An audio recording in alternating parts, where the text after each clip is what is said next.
اوس موږ هم د خلکو ته دا خبره کوو والله بالله ثم تالله هغه رب مې د قسم په دې قرآن مې د قسم وي چې موږ خلک یو مولا ته نه رابلو موږ خلک یو مذهب او پارټي ته نه رابلو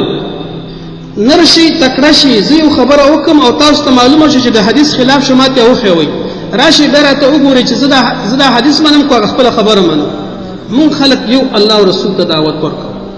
او هغه خبرې چې هغه د نفس او د خواهش خبرې دی او د الله د رسول خلاف دي د دې رد کوي چې دا مکوئ زموږ دغه دعوت دی او خلاصې دا ده خلکو ته څه وایو چې راشي د الله او د رسول تابعداري وکړي پلار او نیکو مشران مولیان عالمان دا غوی خبرې وتلئ دا غوی خبرې وتلئ خیر اوالی بدې پرېږدئ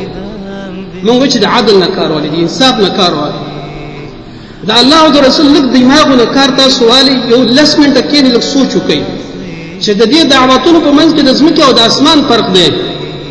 تاسو وګورئ یو دعوت الله او رسول ته دی او بل دعوت مولا او پیر او بزرګ او مشران او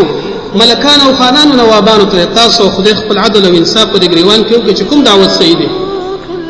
کوم دعوت صحیح دی مسلمان لپاره خدا دعوت صحیح دی چې لا اله الا الله محمد رسول الله د مسلمان لپاره خو هغه دعوت صحیح چې الله او رسول طرف ته وي او که ځان ته مسلمان نه وي چې زه مسلمان نه یم نو بیا چې چا پسې ځي هغې پسې دې ځي ومن يشاقق الرسول من بعد ما تبين له الهدى ويتبع غير سبيل المؤمنين نوليه ما تولى ونصله جهنم وساءت مصيرا سوچ الله رسول پریدي او داغي خبر ورزي بل طرف ته الله عظیم پروانه ساتم زمم په پړې ورواړو چې په خپل طرف باندې دي زور لاړ شه ورمه ګودي ماچ